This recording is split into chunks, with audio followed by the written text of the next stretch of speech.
హల్లెలూయా, హల్లెలూయా. లోకస్వార్త money మ్యాటర్స్లో, Bible కోణంలో, ఆర్థిక విషయాలలో మరొక నూతన సందేశాన్ని, ఒక క్లుప్తమైన సందేశాన్ని మనం వినబోతా ఉన్నాం. లోకస్వార్త 16వ అధ్యాయం 1 నుండి 9 వచనాలు నేను చదువుతాను. శ్రద్ధగా ఆలకించండి. బైబిల్ ఉన్నవాళ్ళు పరిశీలన చేస్తూ చదవండి. మరియు ఆయన తన శిష్యులతో ఇట్లా, నేను ఒక ధనవంతుని యొద్ద ఒక గృహ నిర్వాహకుడుండెను. వాడు అతని ఆస్తిని పాడు చేయుచున్నాడని అతని యొద్ద వాని మీద నేరము మోపబడగా, ఆ యజమానుడు ఆ గృహ నిర్వాహకుని పిలిపించి, నిన్ను గూర్చి నేను వినుచున్న ఈ మాట ఏమిటి? నీ గృహ నిర్వాహకత్వపు లెక్క అప్పగింపుము. నీవు ఇక మీదట గృహ నిర్వాహకుడవై ఉండవల్ల కాదని వానితో చెప్పాను. ఆ గృహ నిర్వాహకుడు తనలో తాను ఇలాగనుకున్నాడు, నా యజమానుడు ఈ గృహ నిర్వాహకత్వపు పనిలో నుండి నన్ను తీసివేయును గనుక నేనేమి చేతును? త్రవ్వలేను, భిక్షమెత్తడానికి సిగ్గుపడతాను. కాబట్టి ఒక పని చేద్దాం అని అనుకొని నన్ను ఈ గృహ నిర్వాహకత్వపు పని నుండి తొలగించున్నప్పుడు వారు నన్ను తమ ఇండ్లలోనికి చేర్చుకున్నట్లు ఏమి చేయవలెనో నాకు బాగా తెలుసు అనుకొని, తన యజమానుడు ఎవరికైతే రుణాలు ఇచ్చాడో వారిలో కొంతమందిని పిలిపించడం ప్రారంభించాడు. అందులో ఒకరిని పిలిచాడు. ఏమయ్యా, నువ్వు ఎంత అచ్చి ఉన్నావు అని మొదటి వాడిని అడిగినప్పుడు వారు 100 మణుగుల నూనె అని చెప్పగా, నీవు నీ చీటి తీసుకొని త్వరగా కూర్చొని 100 అనుంది కదా, 50 మణుగులని వ్రాసుకో అని వారితో చెప్పాను. తర్వాత ఇంకొకరిని పిలిచాడు. నీవు ఎంత అప్పు ఉన్నావని మరి ఒకరిని అడగగా వాడు 100 తూముల గోధుమలని చెప్పినప్పుడు వానితో నీవు నీ చీటి తీసుకొని 80 తూములని వ్రాసుకోనమని చెప్పాను. అన్యాయస్తుడైన గృహ నిర్వాహకుడు యుక్తిగా నడుచుకునని వాని యజమానుడు వాడిని మెచ్చుకొనెను. వెలుగు సంబంధుల కంటే ఈ లోక సంబంధులు తమ తరమును బట్టి చూడగా యుక్తిపరులై ఉన్నారు. అన్యాయపు సిరి వలన మీకు స్నేహితులను సంపాదించుకునుడి. ఎందుకనగా ఆ సిరి మిమ్మును వదిలిపోయినప్పుడు వారు నిత్యమైన నివాసములలో మిమ్మను చేర్చుకుని ఉందరని మీతో చెప్పుచున్నాను.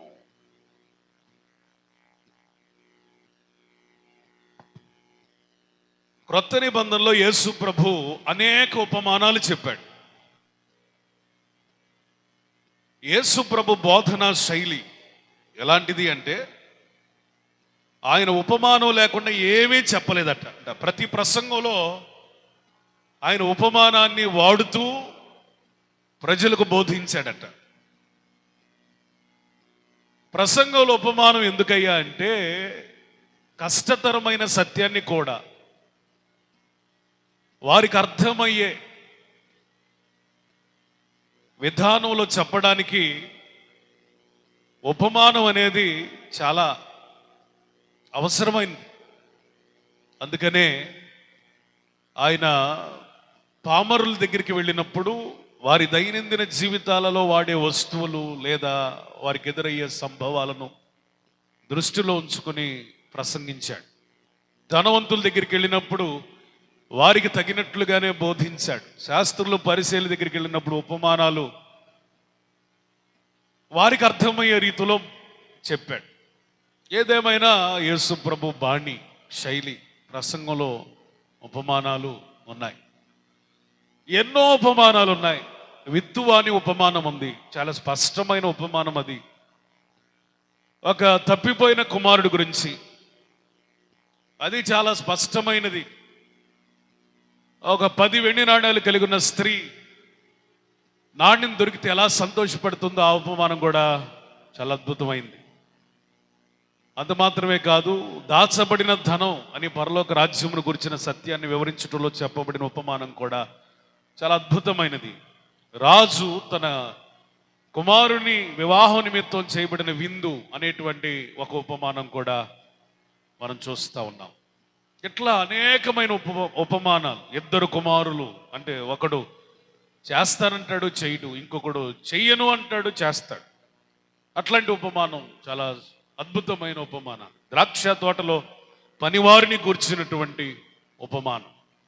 ఇంకా చెప్పాలి అంటే ద్రాక్ష తోటలో అంజూరపు చెట్టును గుర్చిన ఉపమానం. ఇలా ఒకటి కాదు. గురుగులు, గోధుమలు అదొక ఉపమానం, మేకలు గొర్రెలు అదొక ఉపమానం. ఇట్లా చూస్తే యేసు ప్రభు ఎన్ని ఉపమానాలు చెప్పాడో. ఎన్ని స్పష్టమైన ఉపమానాల మధ్యలో ఇది చాలా వివాదాస్పదమైన ఉపమానం. It's a controversial parable. ఈ ఉపమానం వినినప్పుడు పరిసయ్యులు అపహసించుచూ వెళ్ళారట. అబ్బో, భలే చెప్పాడు ఉదాహరణ. ఏంటి అది చెప్పటం అన్నట్లుగా అపహసిస్తూ వెళ్ళారట. ఇది చాలా వివాదాస్పదమైనది, అంత త్వరగా అర్థం చేసుకోలేనిది. ఏంటి యేసు ప్రభు ఇలా చెప్పాడు అని మనం కూడా ప్రశ్నించుకునేది ఈ ఉపమానం. ఎందుకయ్యా అంటే, మరలా ఒకసారి రీక్యాప్ చేద్దాం. ఏమిటయ్యా అంటే, ఒక ధనవంతుడు ఉన్నాడు. ఆ ధనవంతుడు తన ధనము మీద అధికారమునిస్తూ ఒక యజమానుణ్ణి గృహ నిర్వాహకత్వం బాధ్యతలు నిర్వహించడానికి ఎన్నుకున్నాడు. వీడు మొదట్లో నమ్మకంగానే ఉన్నాడు, కానీ తర్వాత అపనమ్మకంగా దొంగ లెక్కలు వేయటం ప్రారంభించాడు. ఇది యజమానుని దృష్టికి వచ్చింది. నీ దగ్గర పనిచేస్తున్నటువంటి ఆ గృహ నిర్వాహకత్వపు బాధ్యతలు వ్యవహరిస్తున్నటువంటి ఆ మేనేజర్ తప్పుడు లెక్కలు రాస్తున్నాడని యజమానుడి యొద్దకు వచ్చినప్పుడు యజమానుడు వాడిని పిలిపించరే, ఇక నుంచి ఉద్యోగంలో ఉండడానికి నువ్వు అనర్హుడివి, అయోగ్యుడివి, నిన్ను తీసేయబోతున్నాను. అయితే నిన్ను తీసివేసే లోపు నిన్ను పనిలో పెట్టుకున్న నాట నుండి ఇప్పటి వరకు నీవు ఎంతెంత ఖర్చు చేశావో, ఎక్కడెక్కడ ఇన్కమ్ వచ్చిందో, ఎక్కడెక్కడ అవుట్కమ్ వెళ్ళిపోయిందో అవన్నీ నాకు సంవత్సరాలు, నెలలు, డేట్లు, టైంతో సహా లెక్క నాకు చెప్పాలి అని అడిగినప్పుడు వీడికి ఇక ఎట్లా ఉందంటే పేక మీద కాలేసినట్టు అనిపిస్తూ ఉంది. ఎందుకంటే వీడు చేసిన పనులన్నీ దొంగ పనులు. ఈ లెక్కలన్నీ చూపించాలంటే వాడి వల్ల కాదు. వీడు ఒకటే తీర్మానం తీసుకున్నాడు, మరి నేను లెక్కలైతే చూపించలేను, నా ఉద్యోగం పోవటం చాలా సులభం, నేను త్వరలో ఈ పోస్ట్లో నుంచి ఊస్ట్ కాబోతున్నాను, మరి ఇప్పుడు నేను బయటికి వెళితే బ్రతకాలి కదా, ఎట్లా కష్టపడి పని చేయలేను, ఎండలో మట్టిని తవ్వలేను, పొలం పని చేయలేను, ఇంకొక పని ఏమీ చేయలేను. నాకు తెలిసిందల్లా ఓ ఫ్యాన్ కింద కూర్చొని ఒక పుస్తకం పట్టుకొని ఆ లెక్కలు రాయటమే. ఎంత సుఖపడినా నేను ఈరోజు ఎండలోకి వెళ్ళి కష్టపడటం అంటే నా వల్ల కాదు. ఇంకొకరిని ఎవడన్నా చెయ్యి జాచి యాచించడం అంటే సమాజంలో నాకున్నటువంటి పరపతిని బట్టి, స్థితిగతులను బట్టి ఐ కాంట్, నేను చేయలేను, అది సిగ్గుమాలిన పని. ఇప్పుడు నేనేం చేస్తే నా భవిష్యత్తు బాగుంటుంది, నేను కడుపు నిండా తినగలుగుతాను, ఒక వస్త్రం ధరిస్తాను, చనిపోయేంత వరకు సుఖంగా బ్రతకగలుగుతానని ఆలోచన చేశాడు. ఏం ఆలోచన చేశాడు? వీడికి వచ్చిన ఆలోచన ఏంటయ్యా అంటే, వాడి దగ్గర యజమానునికి అప్పులున్న వాళ్ళ లిస్ట్ ఉంది. ఆ లిస్టు తీశాడు. ఆ లిస్టులో కొంతమందిని పిలిచాడు. ఒకరిని పిలిచాడు, నాయనా నువ్వు ఎంత అప్పు ఉన్నావు? నాయనా నేను 100 మణుగుల నూనె అప్పున్నానయ్యా. లేదు 50 అని రాసుకో, 50 అని రాసుకో. అదేంటి సార్, సగానికి సగం తగ్గించాను. నేను చెప్తున్నాను 50 రాసుకోరా, తగ్గితే నీకు సంతోషమే కదంటే థ్యాంక్ యూ సో మచ్ అనుకుంటా వాడు 100ని 50 అని వాడు కూడా రాసుకొని సంతోషంగా థ్యాంక్స్ చెప్పాడు. థ్యాంక్స్ చెప్పడమే కాదురా బాబు, నాకు కూడా నువ్వు ఫ్యూచర్లో హెల్ప్ చేయాలన్నాడు. అమ్మో, సగానికి తగ్గించిరా, నీకు నేను సహాయం చేయకుండా ఉండటమా? నీ మేలు జన్మలో మరిచిపోను, యజమానుడి కంటే నువ్వు చాలా గొప్పోడివి, దాతృత్వం కలిగిన వాడివని పొగిడి వెళ్ళిపోయాడు. చక్కగా వాడి అప్పు సగం తీరిపోయింది. రెండో వాడు వచ్చాడు, నువ్వెంత అప్పు ఉన్నావు నాయనా అంటే 100 తూముల గోధుమలు అప్పున్నాను. అవునా, 100 అని ఉందా? సరే 80 అని రాసుకో అన్నాడు. 80? 20 తగ్గిస్తున్నావా? నేను చెప్తున్నాను రాసుకోవాయా అన్నాడు. వాడు కూడా చాలా సంతోషంగా వెళ్ళిపోతుంటే థ్యాంక్స్ చెప్పి వెళ్ళటం కాదు, రేపో మాపో నేను ఈ యొక్క ఉద్యోగానికి రిజైన్ చేయబోతా ఉన్నాను, నేను బయటకు వచ్చినప్పుడు కొంచెం నన్ను కూడా చూసుకో, నాకు కూడా హెల్ప్ చేయంటే 20 తూములనే తగ్గించినోడికి నేను హెల్ప్ చేయలేనా? నీ మేలు జన్మలో మరిచిపోలేను సార్ అని చేతులు పట్టుకొని కాళ్ళు పట్టుకొని చాలా సంతోషంగా వెళ్ళిపోయాడు. ఇట్లా ఇద్దరి గురించే వ్రాయబడింది, కానీ ఎంతమంది అప్పులు తీర్చాడో ఈ మహానుభావుడు.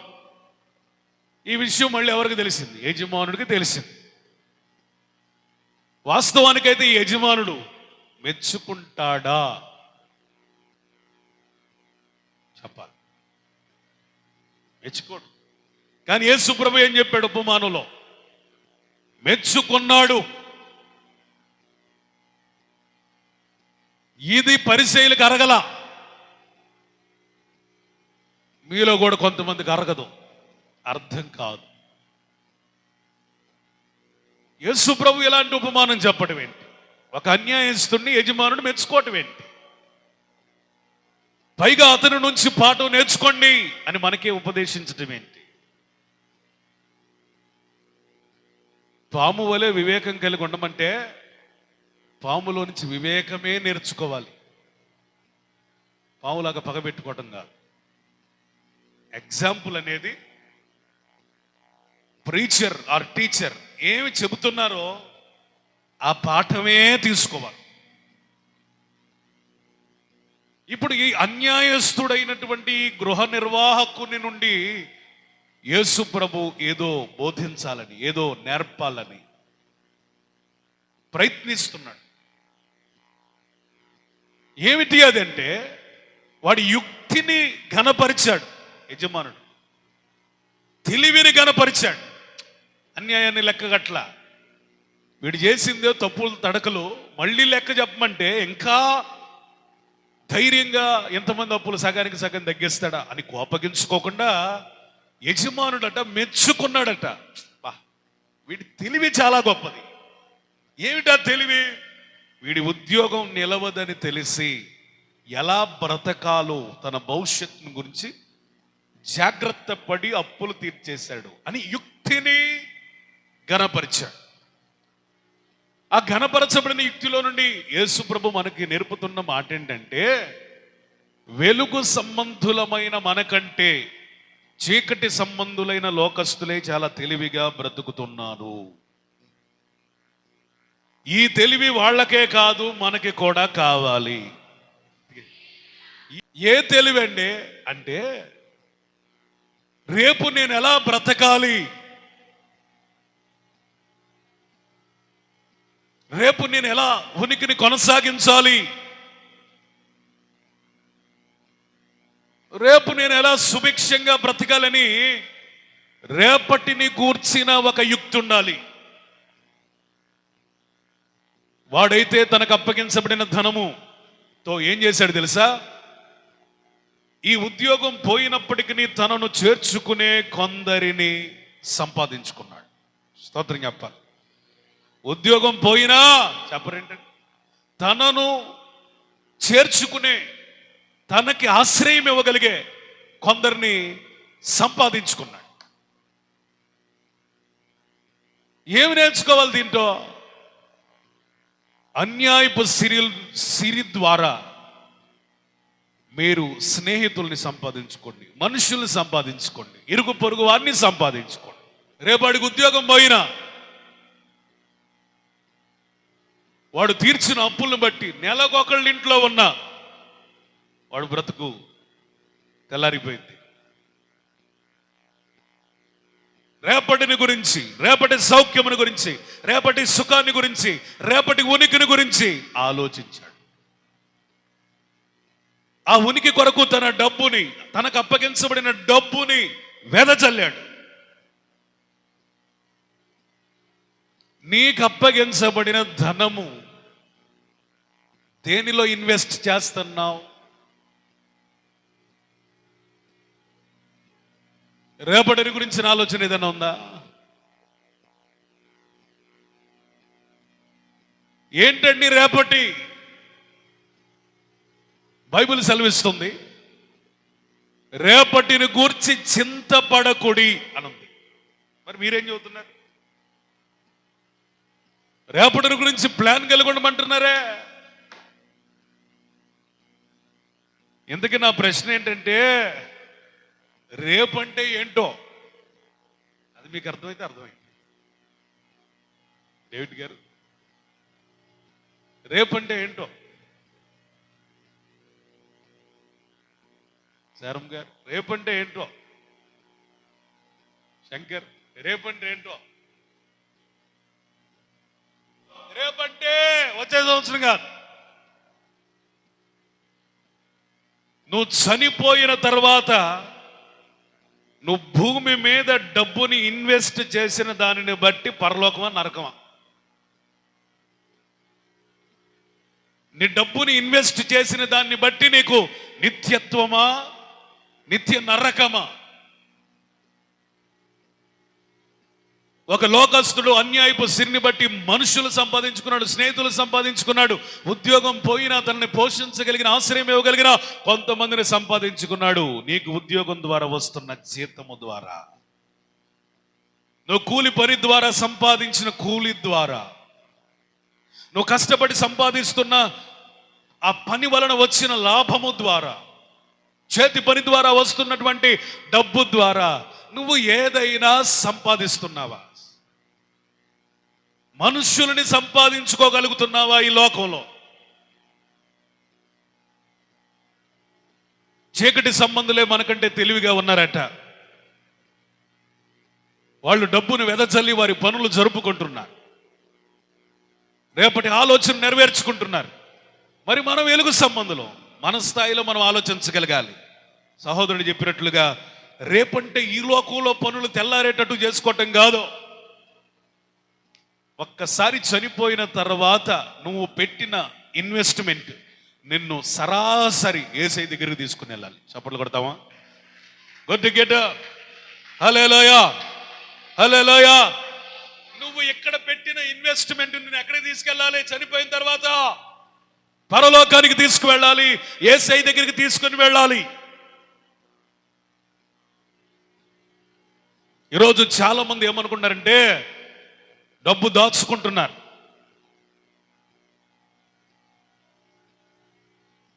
ఈ డబ్బును బట్టి ఆత్మీయులను కోల్పోతున్నారు. రక్త సంబంధాలతో వాళ్ళకి పని లేదు, వాళ్ళకి డబ్బే ముఖ్యం. కానీ గృహ నిర్వాహకుడు ఏం చేశాడు తెలుసా? అన్యాయపు సిరి చేత డబ్బును వెదజల్లి మనుషులను సంపాదించుకున్నాడు. రేపటి దినమున సిరి నిన్ను వదిలిన తర్వాత నిన్ను నిత్యత్వంలో చేర్చుకొనగలిగిన యేసయ్యను సంపాదించుకోవాలి డబ్బు చేత. స్తోత్రం చెప్పాలి. ప్రైజ్ ది లార్డ్, హల్లెలూయా. వెదజల్లినోళ్ళు విస్తరించబడ్డారు. బెగబట్టిన వానికి బెగబట్టబడతా ఉంది. బైబిల్ చెప్పే సత్యం. ఉత్సాహంగా ఇచ్చేవాడిని దేవుడు ప్రేమిస్తాడు. బెగబట్టిన వానికి, ధాన్యము బెగబట్టు వారిని జనులు శపించెదరు. బెగబట్టేవాడికి శాపాలు వస్తాయి, వెదజల్లిన వానికి దైవాశీస్సులు వస్తాయి. డబ్బుకి, నిత్యత్వానికి లింకు పెట్టాడంటే ఈ భూమి మీద డబ్బుతో నువ్వేదో చేయాలి. You have to do something with your money. ఎడబడిదాడు చేయటం కాదు. ఈ డబ్బుతో ఒక దినమున దేవుడు నిన్ను లెక్క అడగబోతున్నాడు. అక్కడ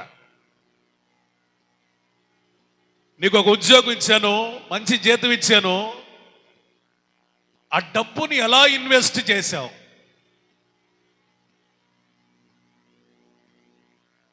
నీకు మంచి సంపాదన ఇచ్చాను, రాబడి ఇచ్చాను, ఆ డబ్బుని ఎలా ఇన్వెస్ట్ చేశావు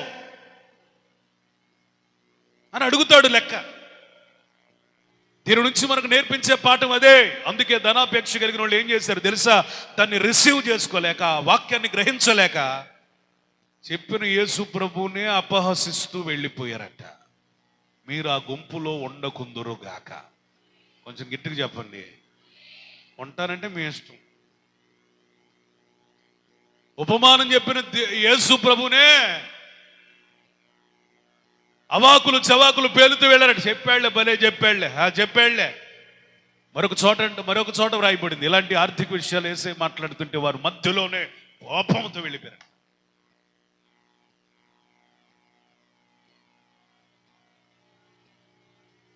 దేవుడికి ఇవ్వు అనే బోధ కొంతమందికి నచ్చదు. దేవుడు నీకు ఇస్తాడు అంటే తేరగా హల్లెలూయా అంటారు.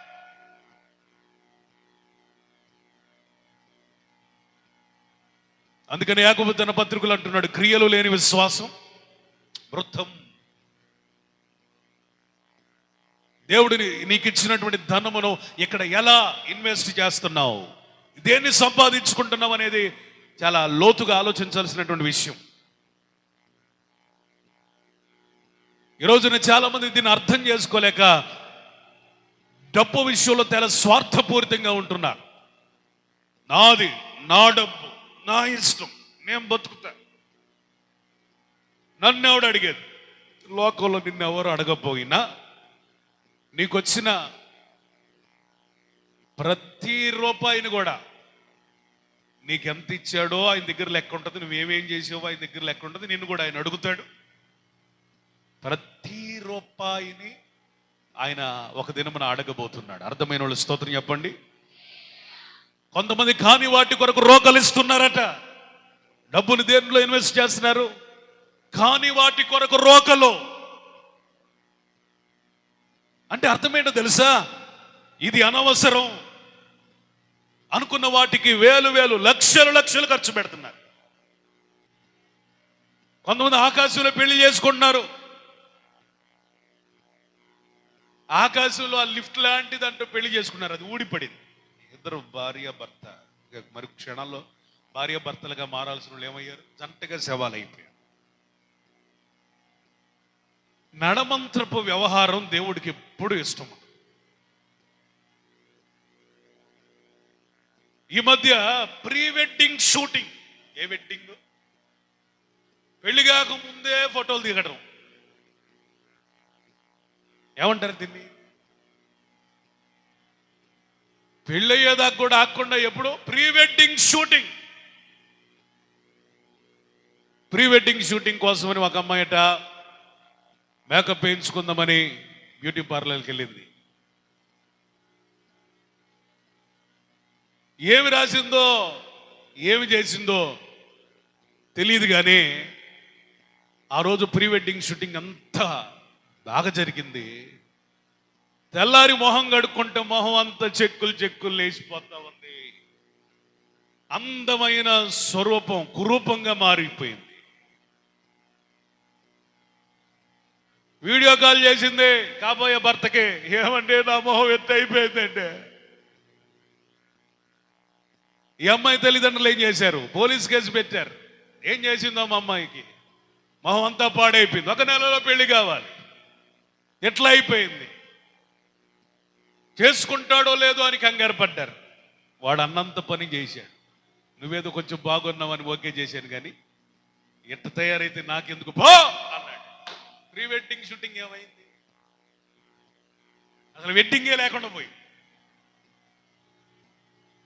అందుకని కొన్ని హద్దులు ఉండాలి, పెళ్ళిళ్ళకి కొన్ని హద్దులు ఉండాలి.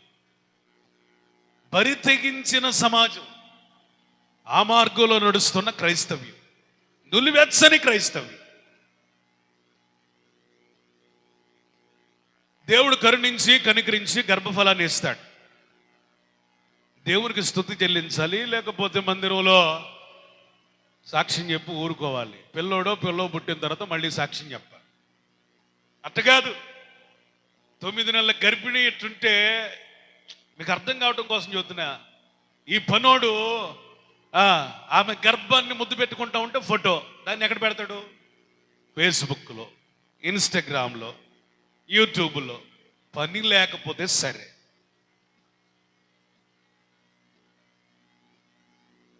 తొమ్మిది నెలల గర్భిణిని ముద్దు పెట్టుకుంటున్నట్టుగా ఫోటో, వాళ్ళు వేసే బట్టలు బిగుతైన వస్త్రాలు. గర్భిణీ స్త్రీ ఎంత గౌరవంగా ఉండాలి, ఎంత మర్యాదగా ఉండాలి, ఎంత గోప్యంగా ఉండాలి. పెద్దలు చెప్పింది అందుకే, గర్భిణీ స్త్రీలు తిరగకూడదమ్మా, మర్మంగా ఉండాలి, కనేదాకా కొంచెం ఇట్లా ఉండాలి, జాగ్రత్తగా ఉండాలి అంటారు. ఇప్పుడు అట్ట కాదు. 9 నెలలు నిండి రేపు మాపు పిల్లోడో పుడతానికి ఫోటోలు. పనికి మాలిన పనులు కాదు ఇవి, డబ్బులు ఎక్కువే చేసే పనులు కాదు ఇది. లోకమైతే నేను బాధపడను, దీని గురించి చెప్పను. పాస్టర్లు ఇదే పని చేస్తున్నారు, పాస్టర్ పిల్లలు ఇదే పని చేస్తున్నారు. వాళ్ళని చూసి కొన్ని రిచ్ చర్చెస్లో విశ్వాసులు ఇదే పని చేస్తున్నారు. అడుగుతాడా లేదా? చెప్పట్లేదు. మీరు అడగడా? అవసరమా? అవసరమా? చాలా జాగ్రత్త, చాలా జాగ్రత్త. మనల్ని మనం హెచ్చించుకోవడానికి ఏది ఖర్చు పెట్టకుండాన్నట్లుగా సంపూర్ణమైన దైవ చిత్తంలోనికి మనం వచ్చుదుముగా. Praise the lord. మన బడాయి చూపించుకోవడానికి చేసే ఏ పని డబ్బు ద్వారా చేయకుండా ఉండనట్లు జాగ్రత్త పడుదుముగాక. హల్లెలూయా. ఎన్నోసార్లు మీకు చెప్పాను, మరొకసారి చెప్పాల్సిన బాధ్యత, భారం, ధర్మం నాకుంది. అమ్మాయి మన భాషలో చెప్పాలంటే మెచ్యూర్ అయిన తర్వాత, నాకు తెలిసి బైబిల్లో ఎవరు చేయలే ఫంక్షన్లో. ఇప్పుడు ఆ అమ్మాయిని తీసుకొని వచ్చి 10 మందిలో పెట్టేసి ఫంక్షన్ చేయటం బైబిల్లో ఏ భక్తుడు భక్తురాలు తన కుమార్తెకి చేసినట్టుగా నాకైతే కనబడలా. దయచేసి వినండి. ఇంతటి ఉపదేశం వింటూ కూడా మీరు ఇంకా మెచ్యూర్ ఫంక్షన్లు చేస్తున్నారంటే మీరు చాలా మారు మనసు లేని జీవితాల్లో ఉన్నారు. హెచ్చరించి చెప్తున్నా. ఆ ₹1,00,000 2,00,000 ఇంకా దేనికో ఉపయోగపడితే ఎంత బాగుంటుంది.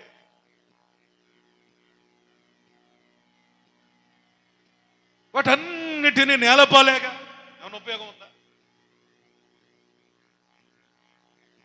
పైగా ఇదొక ఫార్ములా చెబుతారు. మేము ఎంతో మంది మెచ్యూర్ ఫంక్షన్లకు వెళ్ళాము, అక్కడ ఒక ₹100 పెట్టాము, ఆడొక 500 పెట్టాము, ఆడొక 100 పెట్టాము. ఇవన్నీ రాబట్టాలంటే మరి చేయాలిగా పాస్టర్ గారు.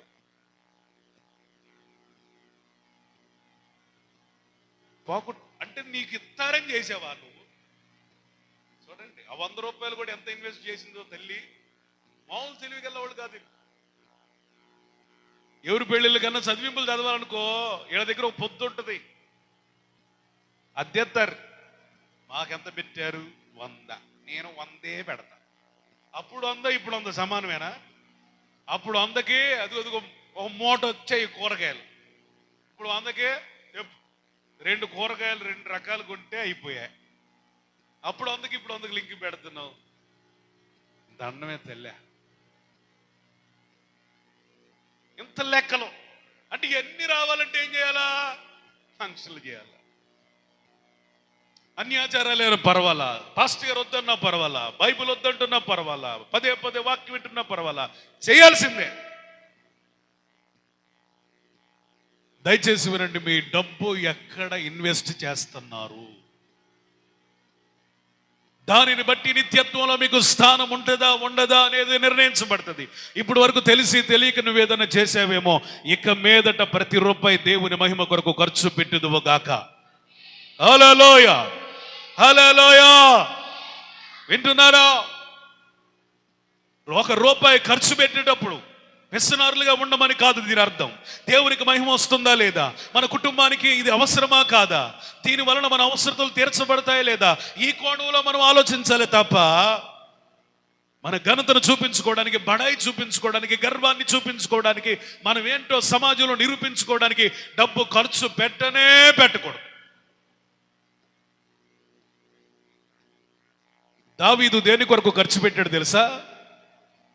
తన హయాంలో మందిరం కట్టబడాలని ఆశించినటువంటి దావీదు దైవజనుడు ప్రవక్త అయినటువంటి నాతాను ద్వారా దేవుడు పంపినటువంటి వార్తను విని తన కుమారుని చేత మందిరాన్ని కట్టించడానికి నిర్ణయించుకొని తను రాజుగా ఉన్న నాటి నుంచి పోగు చేసిన వెండి బంగారాలు విలువైనటువంటి ధనమును అంతటిని పోగు చేసి ఎవరికి అప్పగించాడు తెలుసా?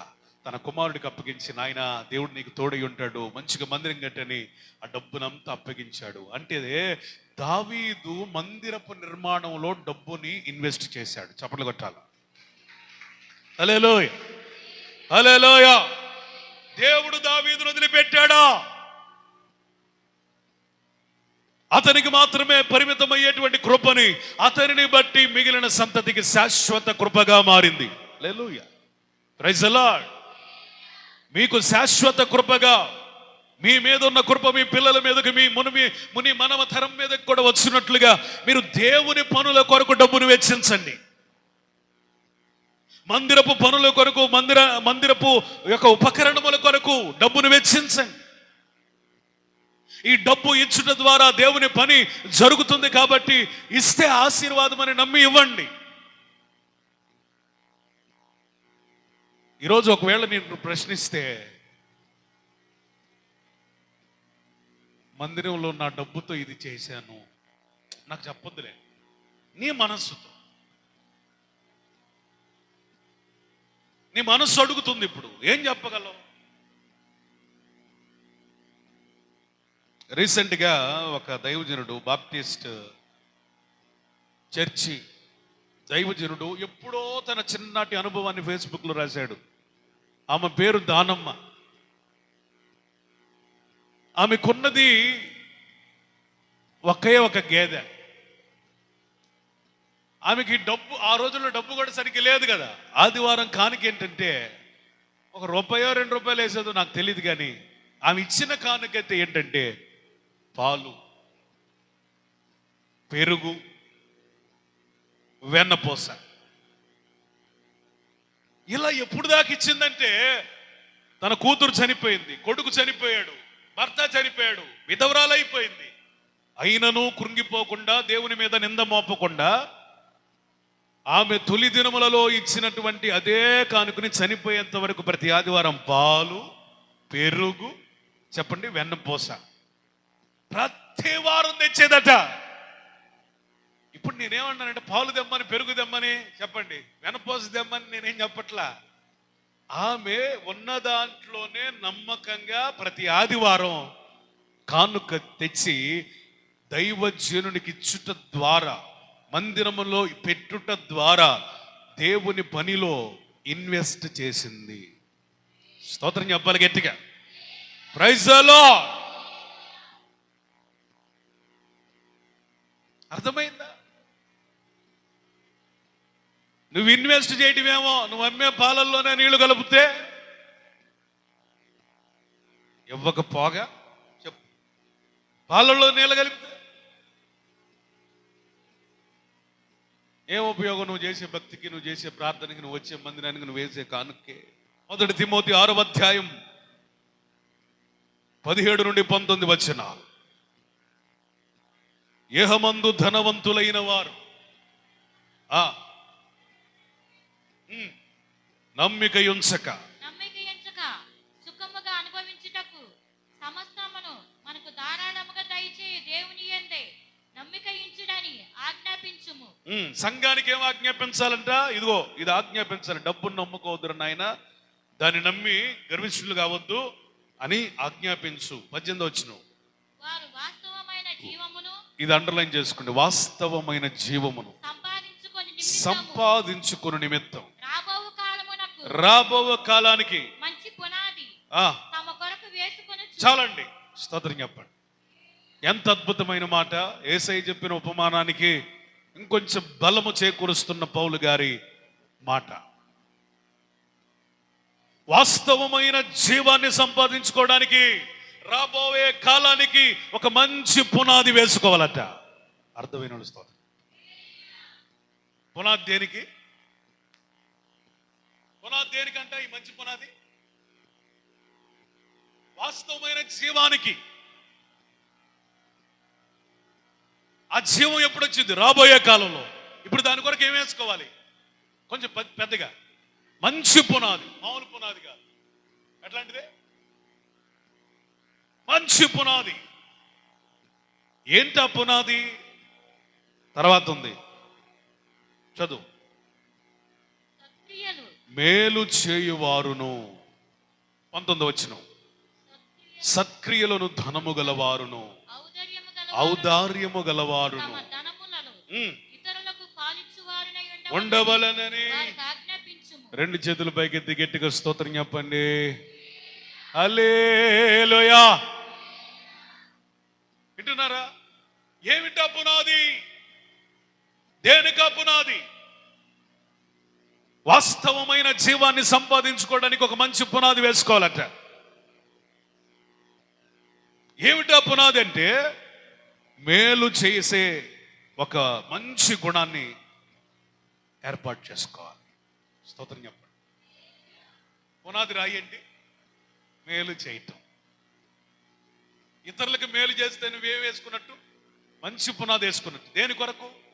ఈ లోక సంబంధమైన జీవం కొరకు కాదట, వాస్తవమైన జీవం.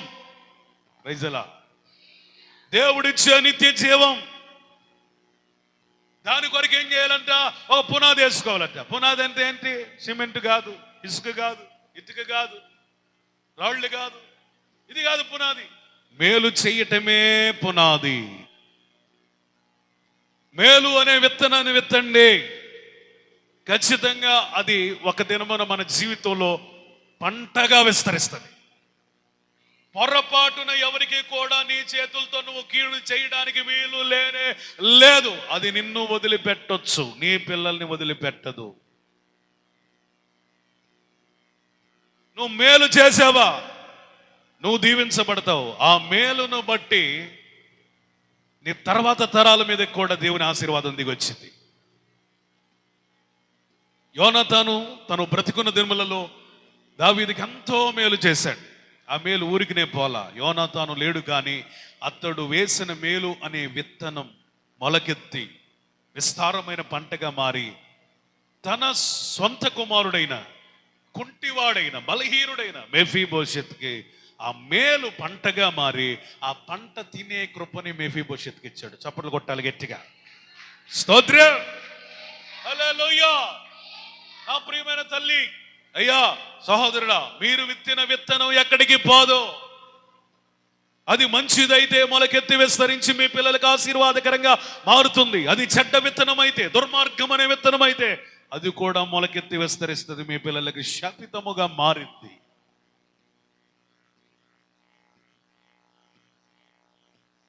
నాతో పోయిందిలే అని నీ కడుపు నువ్వు చూసుకోవాక, నువ్వు చనిపోయిన తర్వాత కూడా ఆ పంట ఉంటుంది. మీ పిల్లలు దీవించబడాలి అంటే మీరేం చేయాలి? ఇప్పటి నుంచే ఒక మేలు అనే విత్తనం వేసుకోవాలి. పొర్రపాటుని ఎవరికి కీడు చేయొద్దు. వీలైతే మేలే చేయండి తప్ప నీ చేతులతో నువ్వు ఎప్పుడు కూడా కీడు చేయొద్దు. కీడు కీడు కీడు అనేది మనకు దూరంగా ఉండును గాక. దేవుని వాక్యం సెలవిస్తుంది, మనం కీడు చేసినోడికి కీడు చేద్దామని చూస్తాం. కక్షకి కక్ష, పగకి పగ, కంటికి కన్ను, పంటుకి పన్ను. కానీ క్రొత్త నిబంధన ఏం సెలవిస్తుందంటే అపోస్తలుడైన పౌలు అంటున్నాడు, కీడును మేలుతో జయించాలి. స్తోత్రం చెప్పాలి. ఎంత అద్భుతమైన మాట. కీడుని దేనితో జయించాలంట? కీడు కంటే బలమైనది మేలు. ఆమేన్. మేలుతో కీడుని జయించగలిగే అవకాశం ఉందంటే కీడు బలమైనదా, మేలు బలమైనదా? ఇప్పుడు మనం బలవంతులో బలహీనమా? దేవుని బిడ్డలమైన మనము, ఆయన రక్తంలో కడగబడిన బలవంతులమైన మనము మేలు అనే ఆయుధముతో మనకి కీడు చేసిన వారిని కూడా జయించగలము. స్తోత్రం చెప్పాలి గట్టిగా. అందుకని పునాదిలో ఒక భాగం ఏంటండి? మేలు. రెండోది సత్క్రియలు, గుడ్ డీడ్స్, మంచి పనులు. చేతనైనంత మంచి పనులు చేయి. Praise the lord. ఒక దినమున కొర్నేలికి దేవదూత ప్రత్యక్షమయ్యాడు. దేవదూత ప్రత్యక్షమై ఏమంటున్నాడు? ఒకసారి అపోస్తలుల కార్యం తీయండి, 10వ అధ్యాయం 3.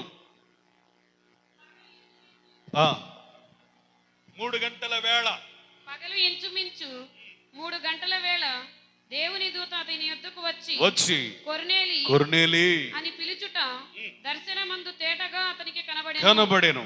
అతడు దూత వైపు తేరి చూచి భయపడి, ప్రభువా ఏమని అడిగెను.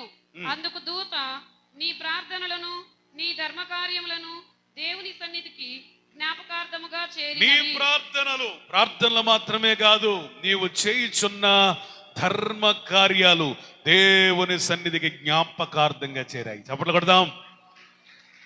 హల్లెలూయా, హల్లెలూయా.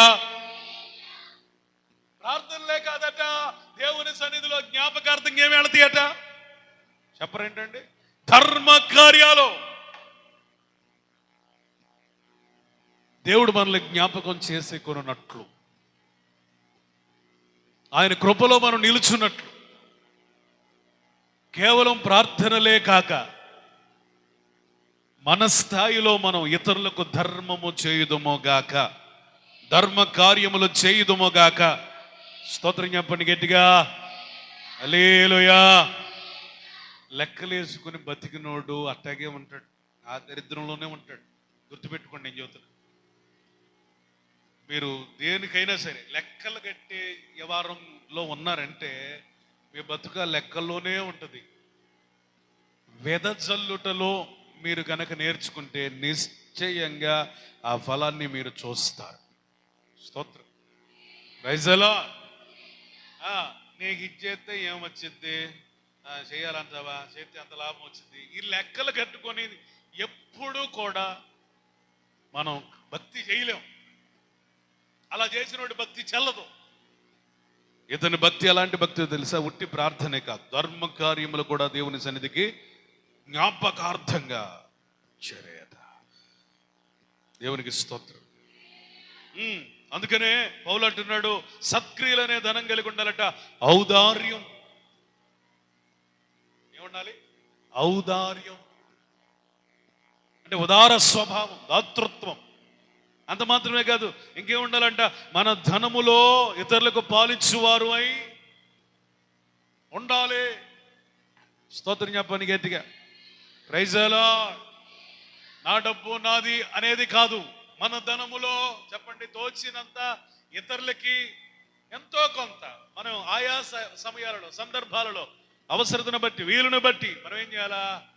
ధర్మ కార్యాలు చేస్తూనే ఉండాలి. దేవునికి స్తోత్రం చెప్పండి. మీకు అర్థమైందా? అన్యాయపు సిరి వలన దేవుని రాజ్యంలో చేర్చబడినట్లు కొంతమంది మనుషుల్ని సంపాదించుకునే సమయం ఇది. యేసు ప్రభు దగ్గరికి ఒక ధనవంతుడు వచ్చాడు. అయ్యా, నిత్య జీవానికి వారసుని అవ్వాలంటే నేనేం చేయాలి? ఆజ్ఞలు పాటిస్తున్నావా? పాటిస్తున్నానయ్యా. అయితే ఒక పని చేయి, నీ ధనమంతా అమ్మి పేదలకు పంచి అప్పుడు రా, నువ్వు పరిపూర్ణుడు అవుతావు. అంటే వాడు పేదలకు ఒక్క రూపాయి కూడా ఇవ్వడానికి ఇష్టపడని వాడై, వ్యసనపడి, కోపపడి యేసు ప్రభు వదులుకోవడానికి ఇష్టపడ్డాడు. కానీ ఇంకా ఆస్తి అమ్మే ఆలోచన అంటేనే అతనికి ఇష్టం లేదు. ఇక్కడ నిత్య జీవానికి దేనికి లింక్ పెట్టాడు యేసయ్య? నిత్య జీవానికి దేనికి లింక్ పెట్టాడు? డబ్బుకి. ఆ డబ్బుతో ఏం చేయాలంట? పరిపూర్ణుడు అవ్వాలంటే, నిత్య జీవానికి వారసుని అవ్వాలంటే ఆ డబ్బును ఏం చేయాలంట? ఆస్తినంత అమ్మి ఆ డబ్బుగా మార్చి ఆ డబ్బును ఏం చేయాలంట? పేదలకి పంచి ఇవ్వాలి.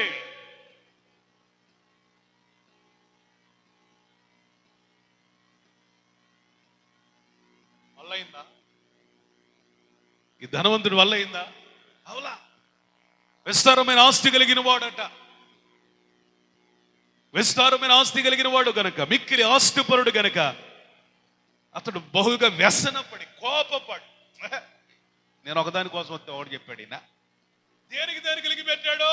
నువ్వు ఆజ్ఞలు పాటించిన ఎలవరబ్బాయి, ఆస్తిని అమ్మి పేదలు నీకు కనబడే వాళ్ళు ఉంటారే, వాళ్ళకి పంచు, మంచి ఖాళీ అయిపోయి అప్పుడు రా.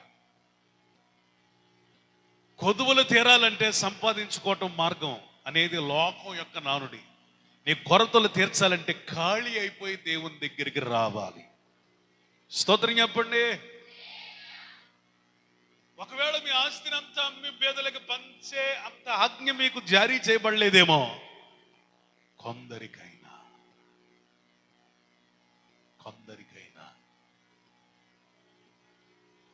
తీర్పు దినమున యేసయ్య కుడి వైపున కొంతమందిని, ఎడమ వైపున కొంతమందిని, కుడి వైపున నీతిమంతుల్ని, ఎడమ వైపున అనీతిమంతుల్ని నిలబెట్టి తీర్పు తీరుస్తాడట. అబ్బా, ఆ దినం ఎంత భయంకరంగా ఉంటుందో.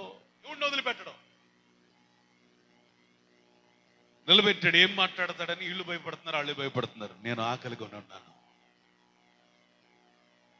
మీరు పెట్టలేదు. వస్త్రహీనుడై ఉన్నాను, మీరు నాకు ఇవ్వలేదు. చెరలో వేయబడ్డాను, నన్ను పరామర్శించలేదు. వీళ్ళు ప్రార్థన చేసిన వాళ్ళే పరిశుద్ధులే, తలలు బాదుకుంటున్నారు. నువ్వెప్పుడు ఆకలి ఉన్నావు, నీకెప్పుడు వస్త్రాలు లేవు, నువ్వెప్పుడు జైలుకు పోయావు, మేమెప్పుడు రాలేదు. నేను ఆకలిగా ఉన్నాను, వీళ్ళు నాకు అన్నం పెట్టారు. వస్త్రాలు లేకపోతే వస్త్రాలు ఇచ్చారు. జైల్లో పడితే పరామర్శించడానికి వచ్చారు. వీళ్ళకి అర్థం కావట్లా, మేము ఎప్పుడు వెళ్ళాం, మేము ఎప్పుడు పెట్టాం అని. వీళ్ళకి అర్థం కావట్లే, వీళ్ళకి అర్థం కావట్లే. అప్పుడు నోరు తెరిచి యేసయ్య చెప్తా ఉన్నాడు, సువార్త 25:40, Matthew chapter 25:40. అందుకు రాజు మిక్కిలి అల్పులైన ఈ నా సహోదరులలో ఒకనికి మీరు చేసితిరి గనుక నాకు చేసితిరని. అబ్బా, చప్పట్లు కొట్టండి గట్టిగా. బాబా బాబా, ఒకనికి అనేది రౌండప్ చేసుకో. మాణిక్యమ్మ గారు, ఒకనికి 100 మందికా 1000 మందికా చెప్పరేంటండి?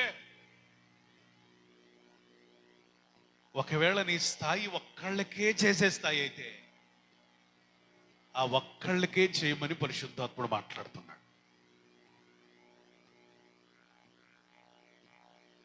అలాంటి ధనవంతులకేమో అసలు ఆస్తి మొత్తం అమ్మేసి పేదలకు మంచమన్నాడు. కానీ కొంతమందికి దేవుడు ఇస్తున్న మాట ఏంటంటే, నీ స్థాయి నాకు తెలుసు, నువ్వు ఒక్కళ్ళకే చేయగలవు.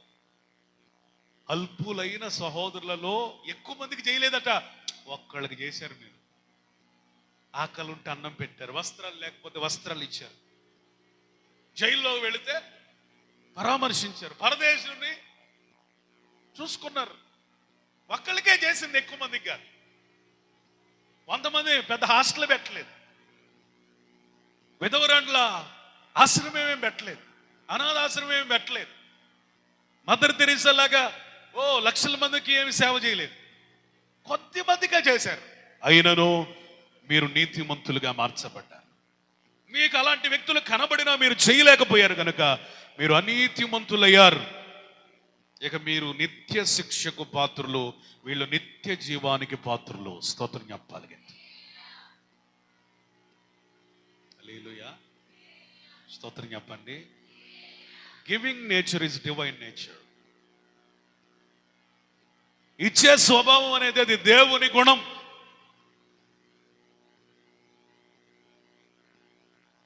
అర్థమైందా? లేకపోతే ఈ తీర్పులో మనం నిలబడాల్సి వచ్చింది. అల్పులైన సహోదరులలో మనం ఎవరిని చూడాలా? యేసయ్యను చూడాలా. స్తోత్రం చెప్పండి. ఆకలి వేళలలో అలమటిస్తున్న వారిలో ఎవరిని చూడాలా? యేసయ్యను చూడాలా. వస్త్రహీనులలో యేసయ్యను చూడాలా. చెరలో ఉన్న వారిలో యేసయ్యను చూడాలా. పరదేశులలో యేసయ్యను చూడాలా. దేవునికి స్తోత్రం చెప్పండి. గట్టిగా స్తోత్రం చెప్పాలి. హల్లెలూయా. అర్థమైందా? వింటున్నారా? ఒక స్కిట్ నేను గత కాలంలో చూశాను. అది క్రిస్మస్. యేసు ప్రభు కలలో వచ్చి చెప్తా ఉన్నాడు పీటర్తో. ఏమనంటే, పీటర్, ఈరోజు నేను నీ ఇంటికి రాబోతున్నా. ఇక మనోడు అంత ఇల్లంతా అలంకరించాడు, బెలూన్స్తో, డెకరేషన్స్తో, అన్నిటితో మంచి పలావ్ చేశాడు. యేసయ్య వస్తున్నాడని మంచి గిఫ్ట్ తయారు చేశాడు. యేసయ్య వస్తున్నాడని మంచి బట్టలు తీసుకున్నాడు. యేసయ్య వస్తున్నాడు కదా అని చెప్పేసి మంచి కుర్చీ కొన్నాడు. యేసయ్య వస్తాడని. ఈలోపు ఒకడు అడుక్కునేవాడు, అయ్యా కొంచెం అన్నం పెట్టయ్యా అంటే లోపల గుమ్మగుమ్మలాడే పలావ్ ఉంది. అన్నం లేదు, ఏం లేదు, పో, యేసు ప్రభు రాబోతున్నాడు, ఆయనకి పెట్టాలి నేనని పంపించేశాను. ఇంకొకడు వస్త్రాలు చిరిగిపోయి, అయ్యా చలికి తట్టుకోలేకపోతున్నాను అయ్యా, వస్త్రం మీద ఉంటే ఇవ్వయ్యా అంటే, నేను యేసు ప్రభుకి సిద్ధం చేసే పో. ఇంకొకటి వచ్చాడు, అయ్యా కొంచెం అలసటగా ఉంది, కూర్చో మీద కూర్చో. లేదు, అది యేసయ్య కూర్చే, నేను కూర్చే, నేను దరిద్రుడా పో అని తోసేశాడు. ఇట్లా అందరినీ 4-5 వచ్చారు పేదలు, తోసేసారు. ఎంతసేపటికి ఏసయ్య రాడే? ఈ పీటర్ మళ్ళీ మోకాళ్ళేసి ప్రార్థన చేస్తున్నాడు. ఏసయ్యా వస్తానన్నావు, ఇది క్రిస్మస్ డిసెంబర్ 25, సాయంత్రం 7-8 అయిపోతా ఉంది, ఇంకా రావే అంటే 4 సార్లు వచ్చాను బాబు, నువ్వు నన్ను గుర్తించలేదు. 4 సార్లు ఎప్పుడు వచ్చావు? అన్నం లేదని చెప్పానే నేనే, వస్త్రాలు లేవని చెప్పానే నేనే, కూర్చుంటాను అన్నానే కొద్దిసేపు నేనే బాబు నేనే. 3 సార్లు వచ్చినా నువ్వు నన్ను గుర్తించలేదు. అప్పుడు ఇక తలబట్టుకొని యేసయ్యా నువ్వు వచ్చావని నేను గుర్తించలేకపోయినయ్యా అని ఏడుస్తాడు. యేసుప్రభుడు ఎట్టేస్తాడు?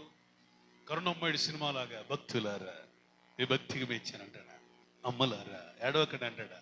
ఎట్లా వస్తాడు ఆయన? వేదల రూపంలో స్తోత్రం చెప్పాడు. స్తోత్రం చెప్పాలి గట్టిగా, హల్లెలూయా. పేదలకు మేలు చేసేవారికి సహాయం చేసేవారట యెహోవాకే అప్పించినట్టట. కొట్టు చప్పట్లో స్తోత్రం చెప్పు. పేదలను కనుకరిస్తారంట ఎవరికి అప్పించినట్టట? శ్రీమంతుడికి అప్పించేవాడు ఎవడండి? కొండ మీద పశువులు ఆయనయే కదా, వెండి బంగారాలు ఆయనవే కదా, ఆయనకి అప్పివ్వగలిగినాడు ఎవడండి? అల్పులైన పేదలకి ఒక్కడికి హెల్ప్ చేసిన దేవుడికి అప్పించినట్టేనంట. ఈ లోకంలోనే ఒకళ్ళు అప్పిస్తే 2 రూపాయలు 3 రూపాయలు 5 రూపాయలు 10 రూపాయలు సిటీస్లో అప్పులు వడ్డీలు తీసుకుంటున్నారే. అసలు యేసయ్యకే మనం అప్పిస్తే ఎంత వడ్డీ ఇస్తాడంటావు పరలోకం వెళితే? స్తోత్రం. ఆ వడ్డీ మామూలుగా ఉంటుందంటారా? స్తోత్రం చెప్పండి. ఆ వడ్డీ మామూలుగా ఉంటుందా? హల్లెలూయా. అందుకని బలహీనులలో మనం యేసయ్యను చూసేటువంటి ఆ కృపలోనికి మనం వచ్చుదుముగాక. యెషయా గ్రంథం 58వ అధ్యాయం 3. యెషయా గ్రంథం 58వ అధ్యాయం 3. మేము ఉపవాసం ఉండగా, చూద్దాం, నేను చదువుతాను. మేము ఉపవాసం ఉండగా నీవెందుకు చూడవు? మా ప్రాణములను ఆయాసపరుచుకొనక ఎందుకు లక్ష్య పెట్టు అని అందరూ. కానీ ఎందుకు మీ ప్రార్థన వింటలేదో తెలుసా? మీ ఉపవాసాన్ని ఎందుకని లక్ష్య పెట్టలేదు తెలుసా? మీరు ఉపవాస దినమున వ్యాపారం చేస్తారు, మీ పని వారితో కఠినమైన పని చేయిస్తారు, కలహపడతారు, వివాదపడతారు, అన్యాయంగా గుద్దులాడతారు. ఇంకేం ఉపవాసం రా బాబు అన్నట్టుగా మాట్లాడుతున్నాడు. ఇట్టి ఉపవాసం నాకు అనుకూలమా? నిజమైన ఉపవాసం ఏంటో చెప్తాను వినండి. దుర్మార్గులు కట్టిన కట్లను విప్పుటయు, కాడిమాను మోకులు తీయుటయు, బాధింపబడిన వారిని విడిపించుటయు, ప్రతి కాడిని విరగగొట్టుటయు నేను ఏర్పరుచుకుని ఉపవాసము కాదా? నీ ఆహారం ఆకలి కొనిన వారికి పెట్టుటయు, నీ రక్త సంబంధికి నీ ముఖము తప్పింపకుండుటయు, దిక్కుమాలిన బేదలను ఇంట చేర్చుకొనుటయు, వస్త్రహీనుడు నీకు కనబడినప్పుడు వారికి వస్త్రములు ఇచ్చుటయు, ఇదియే నాకు ఇష్టమైన ఉపవాసం. గట్టిగా స్తోత్రం చెప్పరా? కొంచెం గట్టిగా.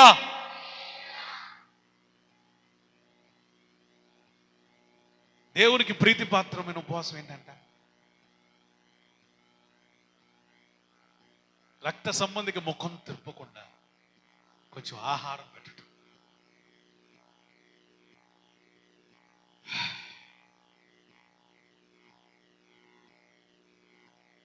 కోడళ్ళారా, మీ అత్తలకి ఆహారం పెట్టండి. ఎందుకంటే నేను చెప్పేది ఏమి లేదు, చెప్పి చెప్పి చెప్పి చెప్పండి. నేనే ద్వేషించబడే స్థాయిలో చెప్పాను. ఒక ఆయన అన్నాడు, ఓ ప్రసంగం అంటే ఎట్లా ఉండాలంటే, ప్రసంగికుండా ద్వేషించాలా, వాడు పాపానన్నా ద్వేషించాలి. ఈ రెండిట్లో ఏదో ఒకటి జరగాలి. రెండోది జరగలేదు కానీ మొదట జరిగింది. నన్ను అయితే ద్వేషించాడు. రెండోది జరిగితే ఇంకా సంతోషం. నన్ను ద్వేషిస్తే ఏమవుతుంది? నా ప్రసంగం పాస్ అయింది అంతే, దానికి మార్కులు వస్తాయి అంతే. కానీ పాపాన్ని ద్వేషిస్తే నీకు మార్కులు పడతాయి. స్తోత్రం. ఎన్నిసార్లు ఎందుకు చెప్తాడు పాస్టర్ గారు అంటే, ఎందుకు చెబుతాడు? చెయ్యకే. ఇంట్లో ఉన్న వాళ్ళ బట్టలన్నీ ఉతుక్కుంటారు, అత్తదే మామదే పక్కన పెడతారు. ఇంట్లో పిల్లలకి గోరుముద్దలు పెడతారు, అత్తకి పచ్చడేస్తారు. చెప్పు, రక్త సంబంధులే. అన్న కూతురుని పట్టించుకోరు, అన్న కొడుకుని పట్టించుకోరు. స్వార్థం. నువ్వేదో 10 మందికి సేవ చేసి మదర్ తెరీసా అవ్వక్కర్లా. నీ రక్త సంబంధికులు ఒకళ్ళకి బాగుపెట్టు, బాగుపడతారు. వాళ్ళు బాగుపడతారు, నువ్వు బాగుపడతావు. స్తోత్రం. Praise the Lord. హల్లెలూయా. వింటున్నారా?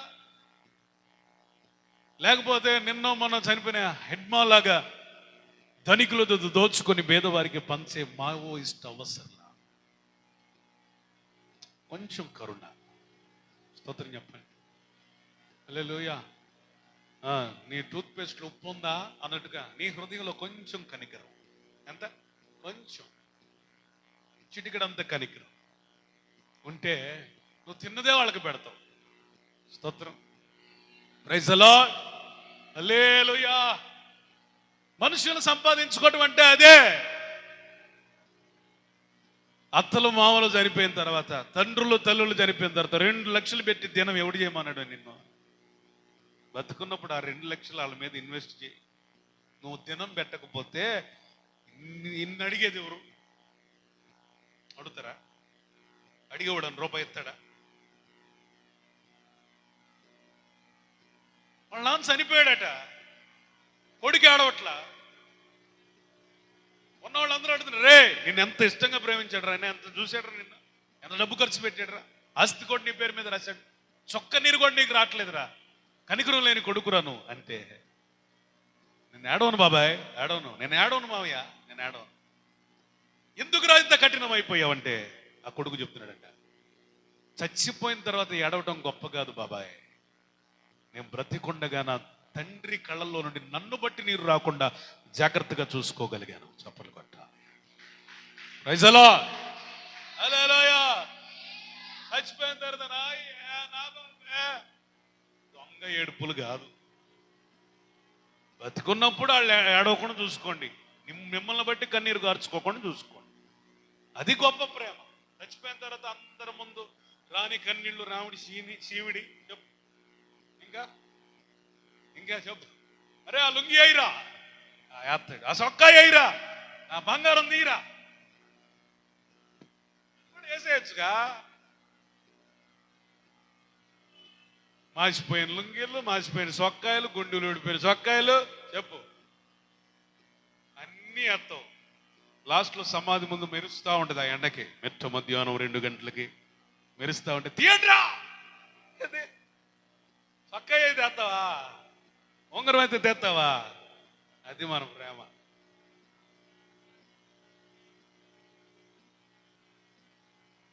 చచ్చిపోయిన తర్వాత పాలరాతితో సమాధులు ఎవడు అడగడం. చచ్చిపోయినోడికి నోరు ఉండదుగా, ప్రాణం ఉండదుగా. బతికున్నప్పుడు 3 పూట్ల కొంచెం. వృద్ధాప్యంలో ఉన్న వాళ్ళు ఎంత తింటారండి? నాకు తెలియక అడుగుతా, ఎంత తిండి? ఇంత తింటారా? కుర్రోళ్ళు తిన్నట్టు, బలంగా ఉన్నవాళ్ళు తిన్నట్టు, తినగలిగిన వాళ్ళు తిన్నట్టుగా ఇంత తింటారు? 2 కంచాలు తింటారా? ఒక కంచం నిండుకు కూడా తినలేరు కదా, మహా అయితే ఇంత తింటారు. దీనికే మనం లెక్కలు కడితే ఎట్లా? దీనికే మనం లెక్కలు కడితే ఎట్లా? ఈ అన్యాయపు సిరిని నువ్వు ఖర్చు పెట్టకపోతే సత్యమైన ధనమును ఎవడిస్తాడో అని యేసయ్య అడుగుతున్నా.